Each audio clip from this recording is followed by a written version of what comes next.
to Medicine, Motherhood, and Missions, the podcast where we dive deep into our faith on this incredible journey of balancing a life dedicated to healing, nurturing, and giving back.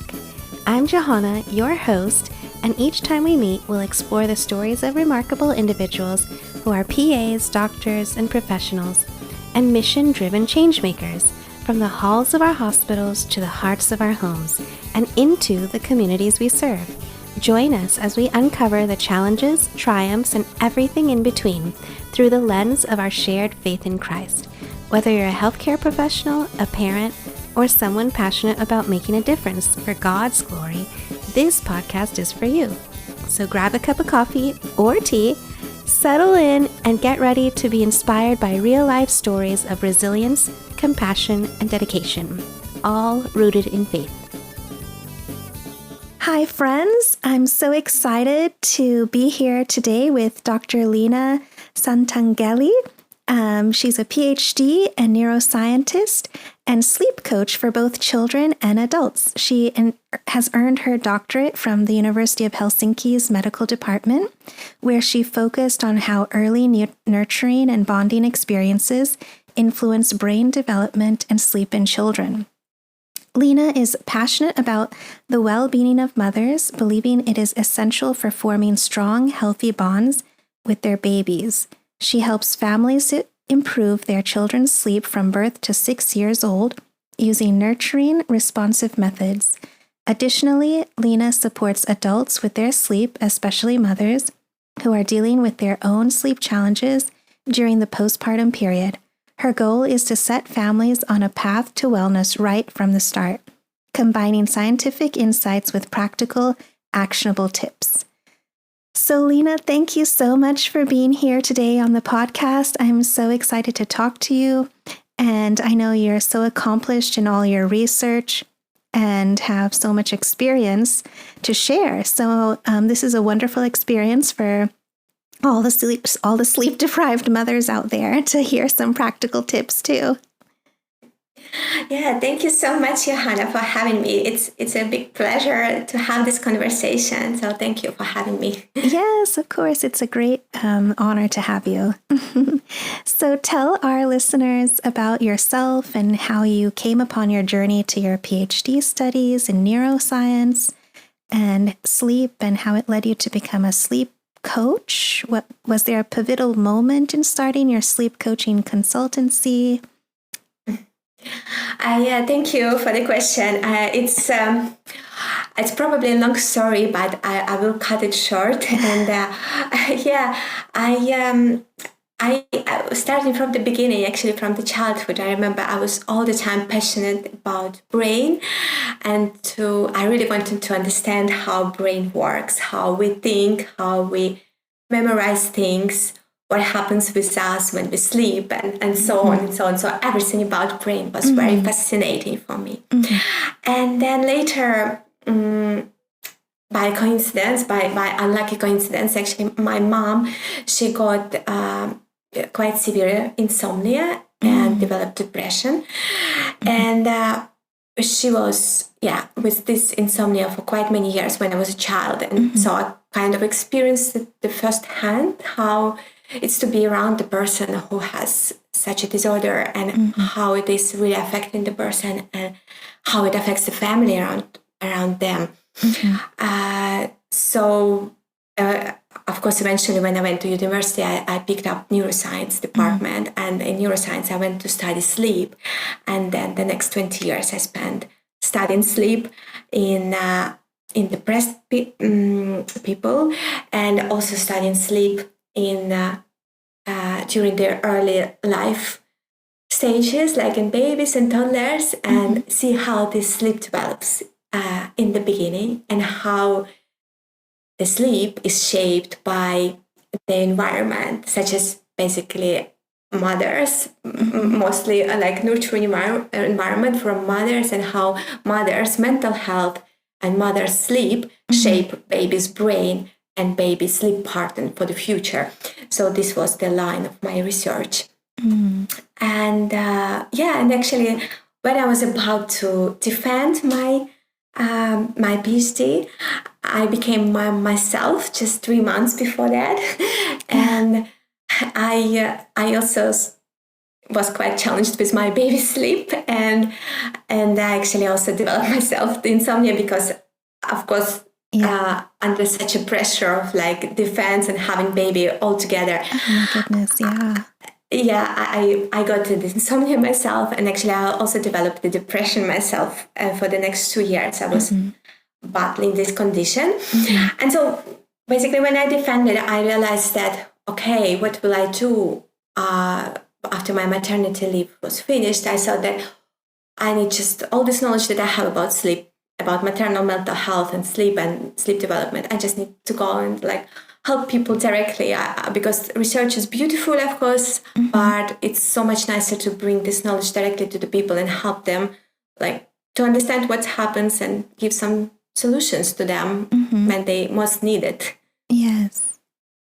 Yeah, that's an incredible story how, from your love of science, your love of, learning about the brain and how this complex organ, it affects everything we do and controls everything we do. And then how that personal, seeing how, your mom suffered with sleep, insomnia and depression. That's amazing how you took all those experiences into this journey with studying things in order to find solutions. I love that.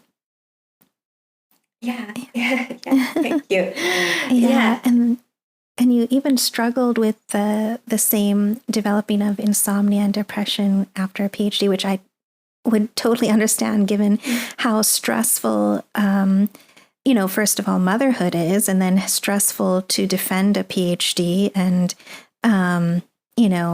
getting to that end goal. And so a lot of stress in that last few months leading to,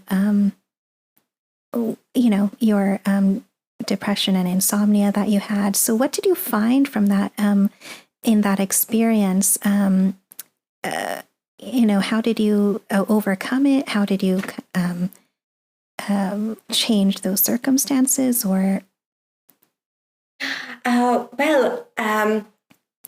I think, yes, it was quite a big experience for me. And I think what helped the most during those times is really planning the things, because I was about, of course, to defend my doctoral thesis, which is very important step. So I had to plan ahead.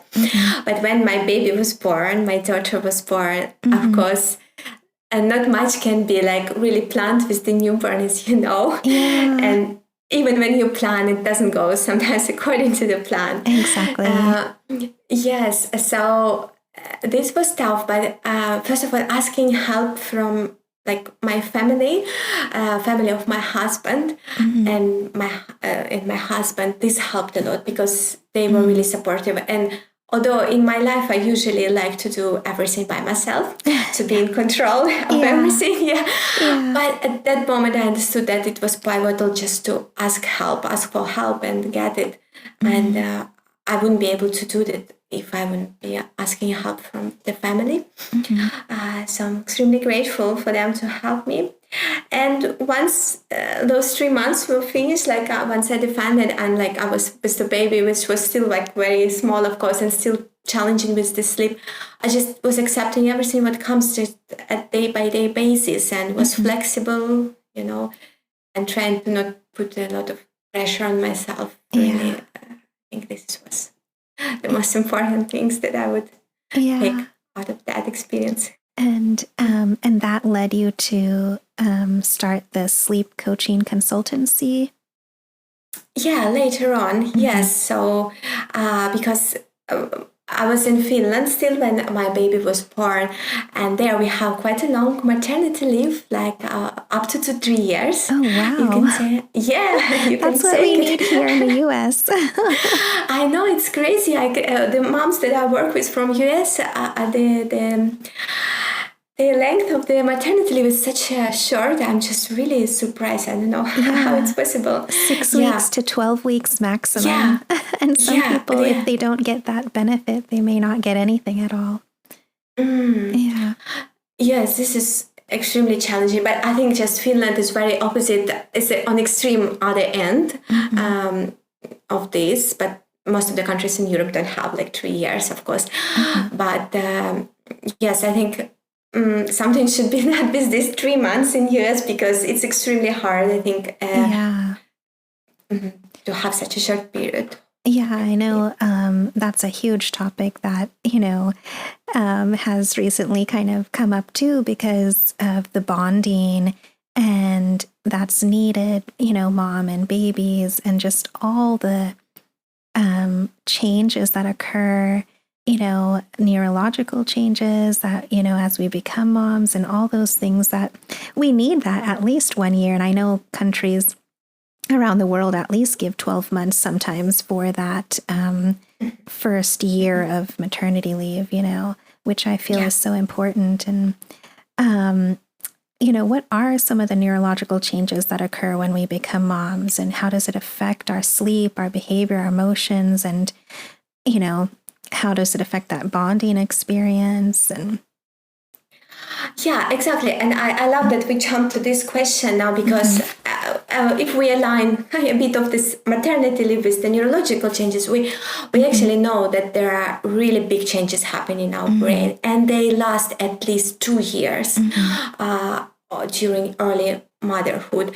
So on top of the changes that of course we have with the hormones, but I think like hormonal changes people are more aware of them, that we have hormonal changes, but not so many people talk about changes that happen in our brain, although there are really beautiful works, beautiful research that shows that exactly what we experience is called sometimes like mom's brain, which is a term to describe the brain when we go through these changes. So we become more emotional, we cry more easily, we forget the things, we are more foggy. So all this to describe these changes, what happens.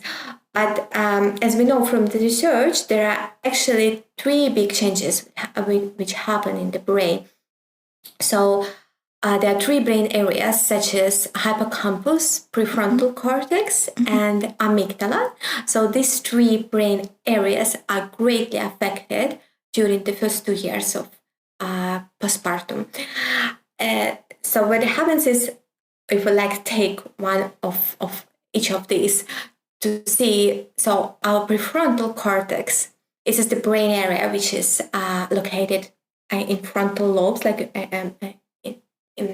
just behind our frontal lobes. So this is basically what is called the CEO of our brain, because it's the brain area which is responsible for every kind of decision-making process in our brain, for problem solving, for complex judging, for planning the things. So it's all such a high demanding cognitive tasks that we do are done with this brain area. And what we know that women during the first 2 years of their postpartum period have decrease in the gray matter in this area. So they're basically shrinking a bit of this area, meaning that our body is not in priority of doing these tasks, in the priority of doing other tasks, actually, which we will get soon. And another brain area which shrinks a bit, it's our hippocampus. It's a second brain area which goes through major changes when we become moms. And hippocampus is responsible for memory, for short-term and long-term memory. So for memorizing the things. So that's why we are so forgetful. We forget the things when we become moms, just simply because of this reason, you know.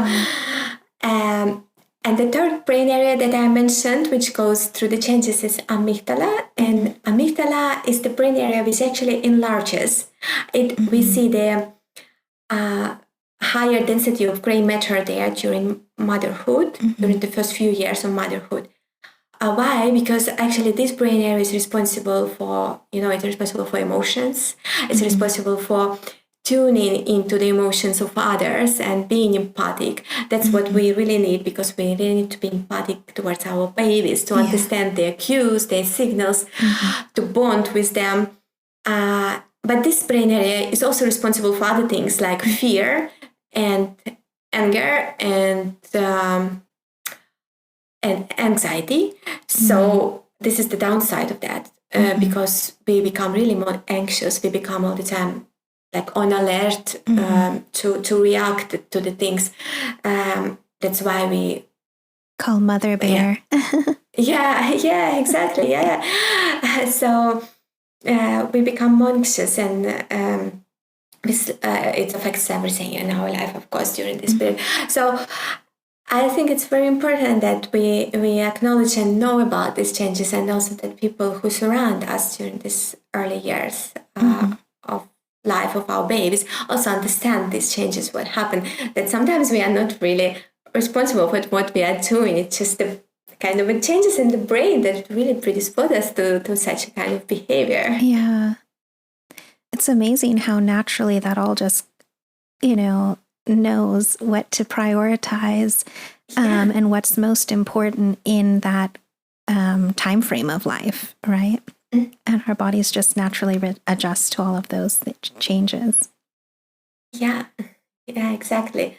It is, I think, exactly as you said, it prioritizes some things for us, what are most important as we become moms. But as I said, it also has its own downsides, and we have a lot of negative effects of that. Yeah, for sure, especially when we have a decrease in function for our prefrontal cortex and memory, which are key to being able to, cope with the rest of our lives, not just the motherhood aspect of our lives, right?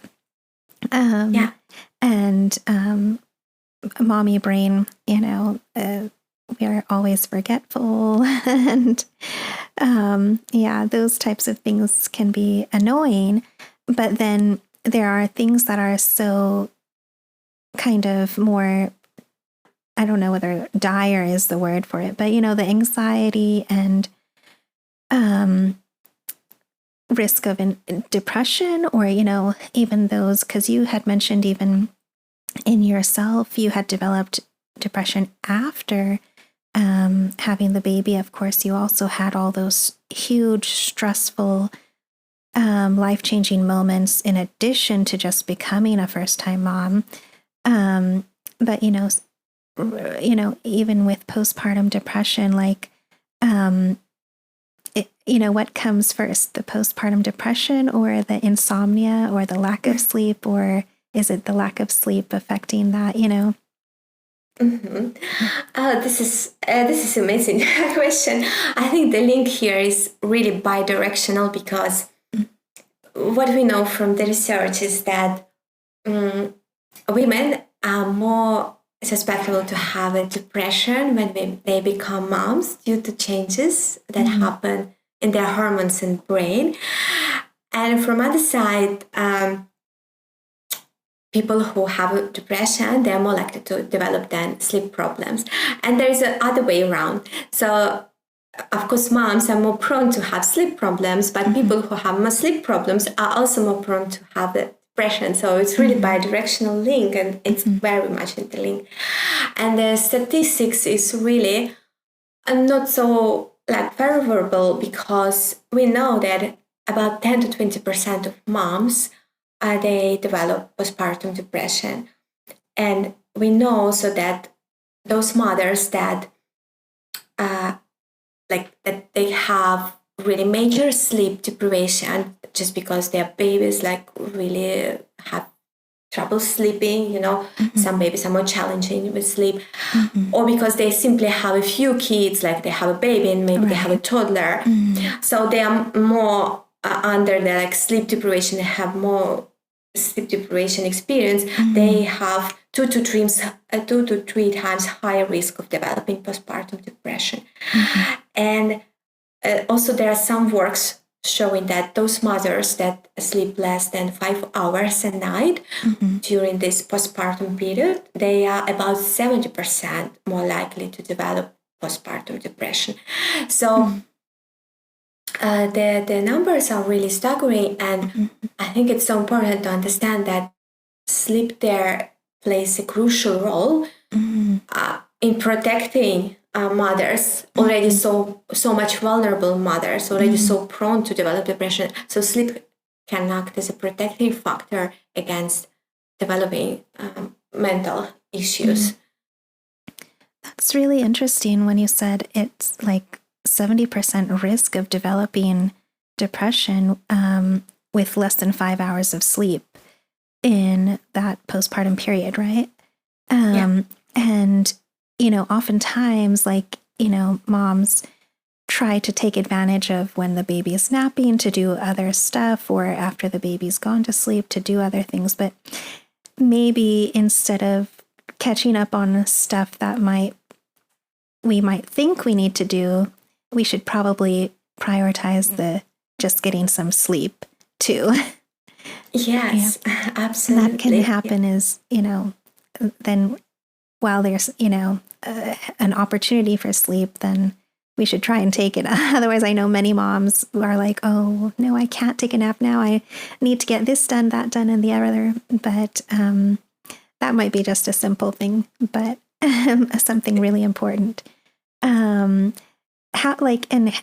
lack of sleep and insomnia, or just this period of time where I know when my baby was small, every 2 hours on the dot, she would get up for, feeding or anything. And so it was just that cycle, and it lasted for 9 months for us, actually. And so how does, that impact our reactions and actions in daily life? I know I was very sluggish and foggy, and it was a struggle. And, then I'd have to go in for 12-hour shifts at the hospital after a break in sleep every 2 hours, waking up and feeding or something and changing diapers. But I don't know, but we manage somehow, but it does impact us. From a neurological perspective, how is that impact affecting us? So basically what you're describing, yes, most of the newborns, they wake up every 2-3 hours to feed. And then we have this very very cut, very broken sleep cycle through the night.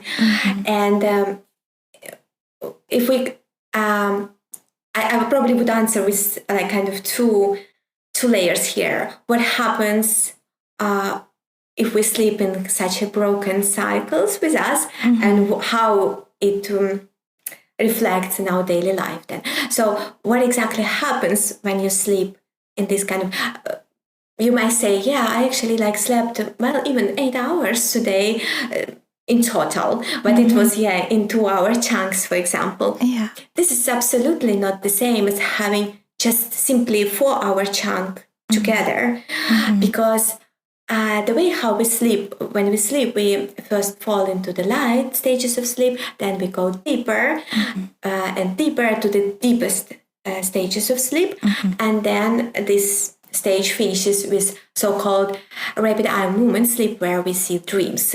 It's more associated with the dreams. So what is actually happening, that this cycle is usually about 90 minutes, and this this oscillates through the night.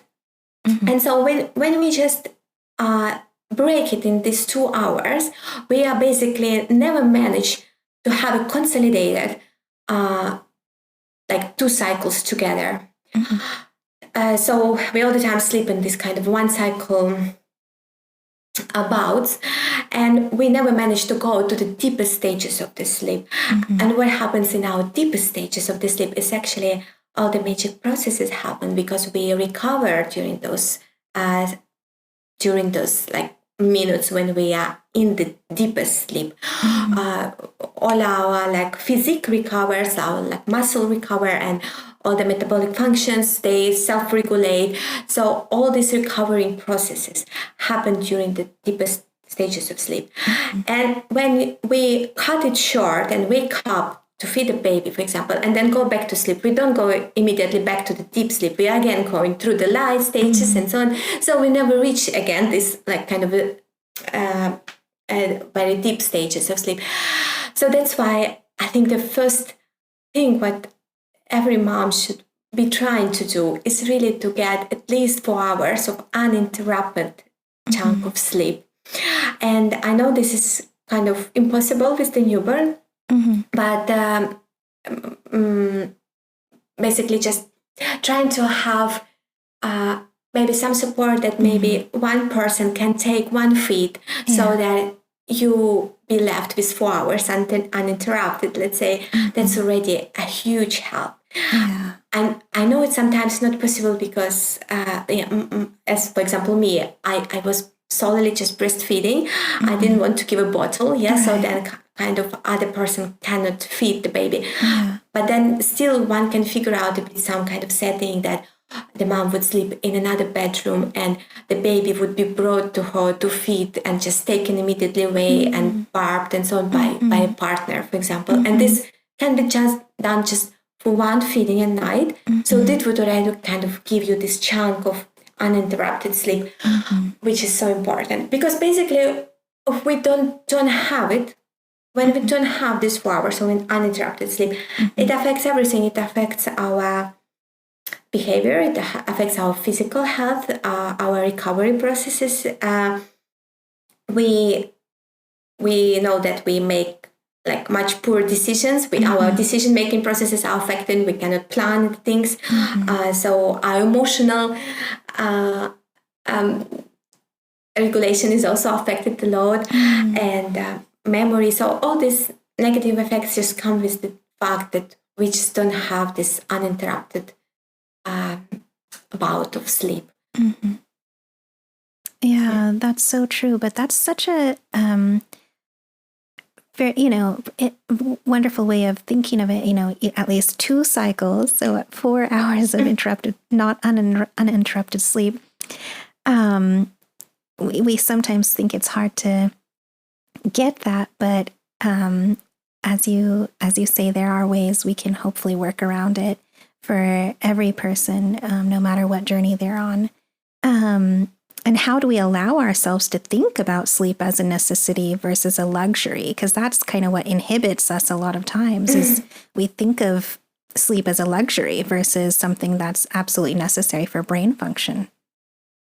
Yes, exactly. I think it's not only for moms, but for, like you said, for every person. Many of us just think that, sleep is something, which we treat as a luxury.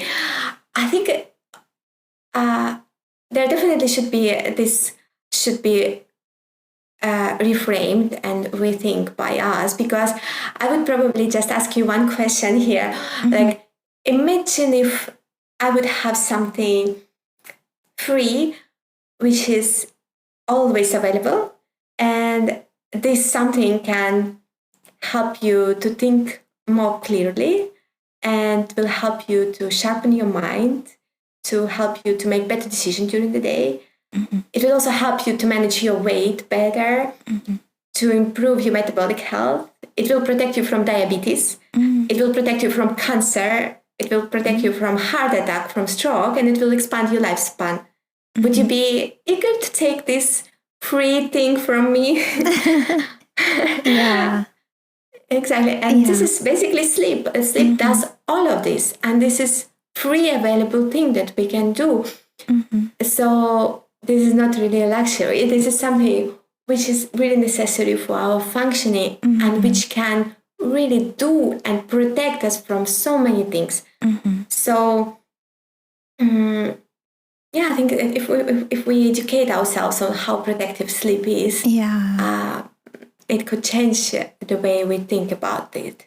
Yeah, that's so key, because people are like focused on eating healthy, exercising, but then they forget about sleep because they're like trying to pack everything into their days and nights. I think it's actually a bit changing in a way that during the last few years, I see that people start paying attention not only to nutrition and exercise, but put the sleep as the third pillar Yes. of kind of a healthy lifestyle. And I think it's very important because, as you mentioned, we can really eat healthy and we can exercise a lot. It's definitely will help with your sleep. But what is the key point here is if you sleep 4 hours doing all of these beautiful things, your metabolic health will be still screwed up. So no matter how healthy you eat, your metabolic pathways that are, for example, involved in the glucose regulation, they are affected to such a big point that it's no matter that you will be having a healthy diet, you will still be prone to develop diabetes. So we need to get that necessary amount of hours of sleep per day to function properly. Yeah. And so how do we incorporate ways to prioritize sleep, or how do we incorporate healthy ways to stay positive in that newborn era, when sometimes it's hard to control the lack of sleep, or as you say, we hopefully can control a better sleep cycle even during those newborn days. Yeah. So as I mentioned, like first thing, probably what I would recommend when you're like becoming a mom. Yes. So it's as I mentioned first, trying to get all the support that you have. Trying to plan like who you can ask for help for during this period of your of life, because it will be challenging period of life. So just plan ahead of like who would be your support network. Then trying to like involve that support network, whether it's your partner, your sister, your mom-in-law, like all these people that are keen and eager to help you. Just accept that help and trying to plan how you can get, as I mentioned, like some uninterrupted sleep, at least sometime. Maybe it's not every day, but like at least something that you are aware of now, like, and you might think like how you can get something of that, So some bouts of uninterrupted sleep, and then trying to sleep and nap, as you were mentioning before, every time you have the possibility to do so during the newborn era. I think it's very important, to take any chance. If you're able to nap when your baby naps, just realize that it's a priority for you to be a better parent and to be a better mom. If you would be resting and having a sleep, then if you will be washing the dishes during that time. So that's so true. And then also I think understanding what happens with you during this stage of becoming a mom, like all these neurological changes, the changes in the brain that happen, it can help you to take yourself and treat yourself more kindly, I think. And also I think it's also very important to maybe educate yourself on baby sleep a bit beforehand, because judging from my own experience, when I got a baby, like I just said, as moms, we have this enlarged amygdala that very kind of sets us to react to the baby immediately when they make some noises, and so, which is obvious thing, of course, to do. But from other side, if we know a bit more about baby sleep, we will know that, for example, newborns, they sleep very differently from the way like we sleep, and they don't have such a sleep stages. They sleep in the active and passive sleep, and so during active stages of sleep, they can be like so active that it seems that they are actually awake. They like flip the hands, the arms around the legs, they make noises, they might cry a bit, they even can have like open eyes. And what basically happens with us, like as a mom, I remember myself, I just was immediately grabbing my daughter, although actually now when I think, I understand that she was just asleep, so I should just have a bit observed and not immediately reacting and jumping and helping her and basically waking her up.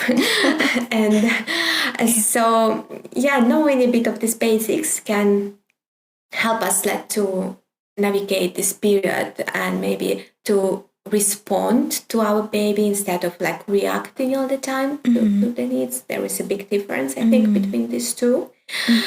And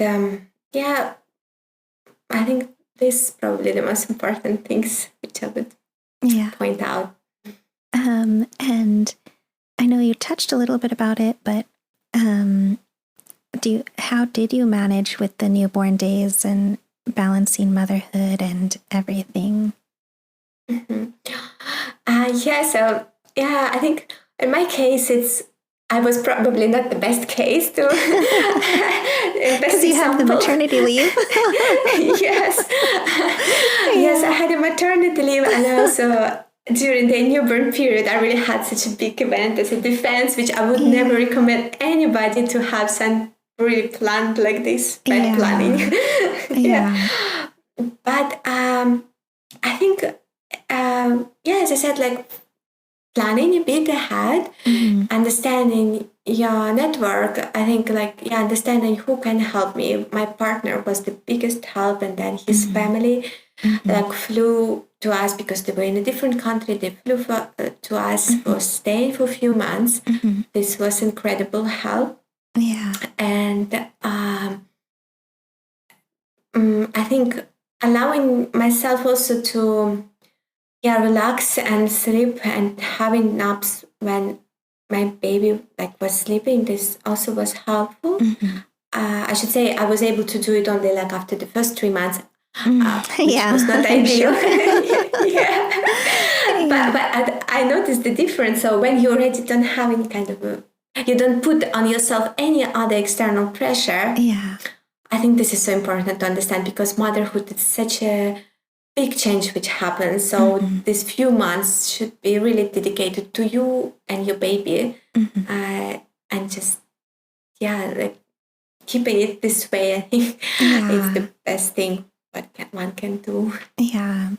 And any other advice or practical tips that for those who need better sleep hygiene and interventions?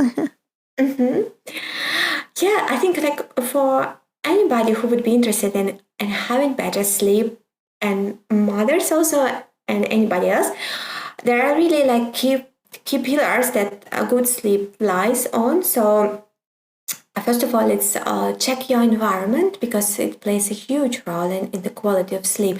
So it should be dark, quiet, and cold, possibly.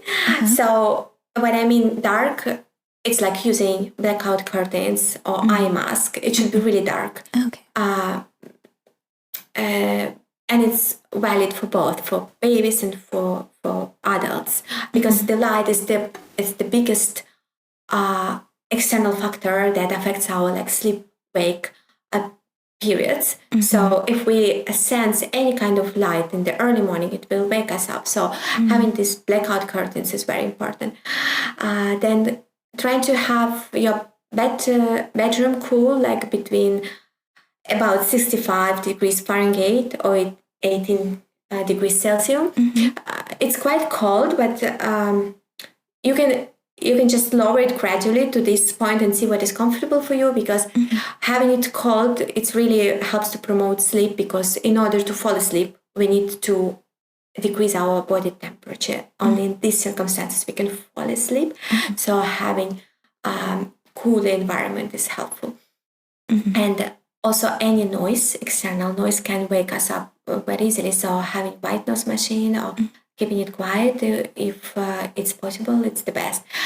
Then having any kind of a 5-10 minutes of winding down before bed can really make a huge difference, because it helps to lower our cortisol level, our stress hormone down. So because we cannot expect ourselves to close the laptop and go to sleep. This is not something we can do. Like it's not a switch. We really need to have a gradual process of going to the sleep. So 5-10, ideally 30 minutes of some winding down, what activities that you like, reading, having chat with your family, I don't know, yoga, stretching, whatever it is. Just try and avoid the screens, the phones, which is blue light is disrupting for the sleep. So this is particularly helpful. And be mindful what you eat and drink before going to sleep, because having alcohol, we of course know, absolutely destroys our sleep. And also eating heavily before bedtime also will decrease the quality of sleep a lot. And especially, it's actually also shown that not only what we eat before bedtime, but also during the day. So trying to keep not avoiding any kind of a glucose spikes in our body will help you to have a better quality of sleep. So this is all interconnected, kind of nutrition, sleep, and exercise. This is the framework, some kind of to have a good sleep. And and also another thing would be probably to be really regular with your sleep schedule, because we know that if you go to bed regularly at the same time and wake up at the same time, which is actually waking up is even more important, because if you wake up regularly at the same time, you will also go to bed more or less at the same time. Right. So waking up at the same time during the day is also really important for having kind of this regular sleep, a good quality sleep. This is kind of just very basic things of what everybody can do, I think. Yeah, that's amazing. It was such a pleasure to speak with you, Lena. And I know everyone will learn so much from this conversation. And I loved how you broke it down from the neurological brain function and aspects that can be easily understandable for everyone, and knowing how important sleep is in our lives, even though we are, new mothers with lack of sleep, but we still can try to get that. And everyone can find more information about Lena and Caring Sleep Solutions. I'll be linking her Instagram and website on the podcast episode. You can find that she has both a Caring Sleep Solutions for new moms in the newborn era with children, and she's also started another one where you can see on Instagram tips and information for sleep solutions for adults. And so she's a great resource and a wealth of knowledge. Definitely reach out to her for questions and coaching. She'll be a wonderful mentor for you. And thank you so much, Lena. I really appreciate your time, and I am so glad that we got to chat today. Thank you so much, Johanna. It was really great to talk to you. Yes. Thank you so much. All right. Well, I hope that you all are able to find encouragement, hope, despite our busy days and all the things that we go through in life, but yet we can find that spark of hope. And I hope that you can shine that light with all those around you. Thank you so much for listening. Thanks. Thank you for joining us on this episode of Medicine, Motherhood, and Missions. We hope you found inspiration, insight, and a sense of connection in the stories we shared today. If you've enjoyed today's episode, be sure to subscribe and follow us, leave a review. Your feedback helps us improve and reach more listeners like you. Follow us on Instagram and all the socials. We'd love for you to join a community of like-minded individuals passionate about making a difference through medicine, motherhood, and mission work. Remember, whether you're balancing the demands of a medical career, navigating the joys and challenges of parenthood, or dedicating yourself to a cause greater than yourself, you're not alone. We're here to support you, celebrate, and inspire one another on this incredible journey. Until next time, keep healing, keep nurturing, and keep sparking hope. This is Johanna signing off from Medicine, Motherhood, and Missions.